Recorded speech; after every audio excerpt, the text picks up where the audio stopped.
Hold up. Yeah. What's up YouTube and welcome back to another episode of Rebel Racing. Ladies and gentlemen, today I'm going to show you my 5 Rebel Racing tips and tricks you need to know. And actually there was an article I read about that. 5 Rebel Racing tips and tricks you need to know from heavy.com. It's a website which many times gives out tips and tricks, but I must say many of those are not really useful, and I want to go over them and tell you why I think you should go the opposite way sometimes. So let's start with the first one, but where we want to go, let's go to the resource ladder. Yes. Which car can we use? Any car. Okay. What about, well, we got a Ford there. We got the Lotus. Oh, I like the Lotus. Let's go for the Lotus right now. And yeah, one of the first tips and tricks they're telling you is clean racing is the key to success. Well, I cannot absolutely agree to that one. Clean racing, what that mean? Basically, you have, it's an out, you know, Rebel Racing is an auto racer. You will have this blue dotted line here telling you where to go and when it starts to drifting, like here right now, and so on. So he's telling you should always stay on the blue line. Most likely, yes. This is not like false, absolutely not.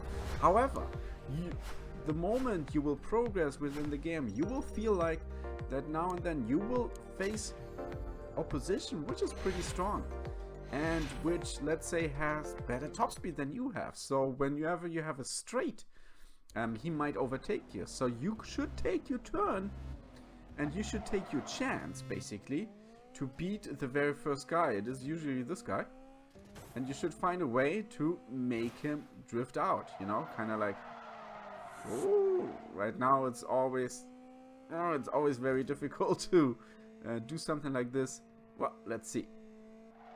Almost did it, but still worked. But you should not always just drive clean, absolutely not. Many times, whenever they are turning, like whenever they're drifting, they're very weak and vulnerable. And this is the moment when you should actually dip into your opponent's car and try to make him go off the track a little bit. So clean racing is obviously not always the key to success. Then tip number 2 they're telling here, and tip number 2 where I'm telling you no as well. They say the moment, as soon as your boost becomes available, you should use it. No, absolutely not. Let's see when the boost comes available here. So we are passing Elia here. There we go. We don't, right now we can just drive clean because it's super easy and there's no competition here. But okay, boost already became available. Where should I use it now? Should I have used it right in the beginning, would you say so? Or should I have waited a little bit? I mean, now this is a short track. Obviously, you should use it rather than not use it. But using it right away is not always the best choice. Sometimes when you have a longer track, you want to use it at the last moment to overtake your opponent. It makes sense to have a look when you keep losing a race. You should have a look where your opponent is using the boost and maybe use it at the same time or 1-2 seconds later than him. Let's see. You know what? Let's see. When is he? I mean, he's so slow, but we will try to stay behind him. And when is he using boost? I want to see. I want to stay with him. That's not so easy though. Still not. Still not. I don't know when did he use it, or did he ever plan to use it, but many times you can actually see maybe he was so irritated by me. But makes sense to have a look when your opponent is using it. That makes more sense. So number 3 we have here. Focus on upgrading your current ride over purchasing a new one. I would say it is always a question of how much time do you invest in the game. You know how it is. Let's actually go out right now. You know how it is whenever you finish a chapter, then you finish the boss, you get a significant amount of money, you even have the chance to win the boss car. And then you go into the shop section and you need to acquire a car from the next stage, basically. So you finish D, you need a C car, you finish C, you need a B car, and so on. Usually, let's go into the S class right now. You can start off with the cheapest, and here, for example, is a Ford GT. This is where they are dragging you towards. Now you're going to be like, well, I could just like focus on the Ford GT and work on it, and work, or I would try to maybe make a little bit. So here's a big difference. Look at this one. Look at the power, look at the handling, look at the traction.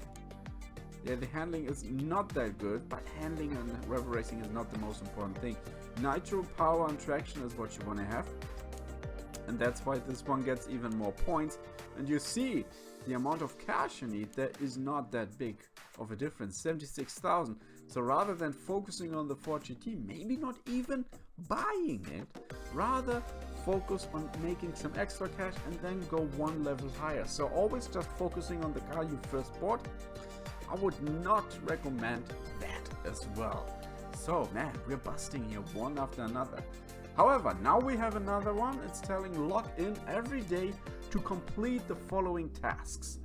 He's telling you to log in every day to complete the following tasks. Which task he's talking about? Well, one task, and I can absolutely agree with that one. Okay, one second. He's telling me now all the cool events which are up. Yeah, congratulations. Thank you for that. What he's telling you, what you should complete is the daily test drives. Absolutely agree with that one. Why is that? The daily test drive, especially here in the S class, can give you or will give you keys. So gold keys, silver keys, bronze keys every time you finish that one. And you always have the opportunity to test drive one of those amazing new... Oh, there we go. You see, there was a perfect moment of using the NOS a little bit later than him. So, however, you will always have the opportunity to test drive one of those beautiful new cars you maybe not have yet and get a feel for it. And there we go. So let's see. And bonus rewards: bronze keys, silver keys, gold keys. And imagine doing that every day. That will give you per month enough gold keys to actually open a crate. I think at least 90 gold keys. Okay, almost enough, but within 2 months easily enough to open a crate.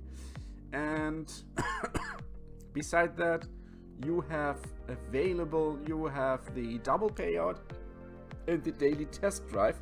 So daily test drive we did. Double payout is available only for a certain amount of time. You should do it as long as you can. And this is kind of like a task for the day, because cash is not always on hand here in Rebel Racing. Lots of cash is being spent the higher you go. Here we go, a daily off-road as well. Let's join this one as well. So I can agree with that. You should definitely log in to complete those tasks. Double payout and daily test drive can be very, very useful. Plus, don't forget, you will get a mystery gift every time you log in. The daily reward, basically. Oh, what a beautiful drift, man. Oh, look at this guy. Getting all nasty. Okay, he will pass me now because he's in the inner circle. Okay, there we go. And last, oh wow, he's throwing his barrels after me. Interesting. So, however, last but not least, he's giving you, tip number 5 here is telling you, make sure you watch all the video advertisement, assigned for every day. So basically what he's telling you, should watch here the free cash advertisement. You can do that. I'm not the biggest fan of always watching the video ads every day. It's very tiring for me. However, you can put your phone on silent and can just do that. I give you a bonus hint here. Make sure to subscribe to my channel. Why that? First of all, you will get lots of Rebel Racing content, and second, now and then we will always have some Rebel Racing giveaways. Your easiest chances, we gave out cars like the X Class in the past, another off-roaders. We gave out other cars. We gave out so many cars and gold keys and everything like this in the past. Like no daily reward could ever keep up with that. So make sure to subscribe. Ladies and gentlemen, what do you think about those 5 tips and tricks you need to know to be competitive in Rebel Racing? Bye bye.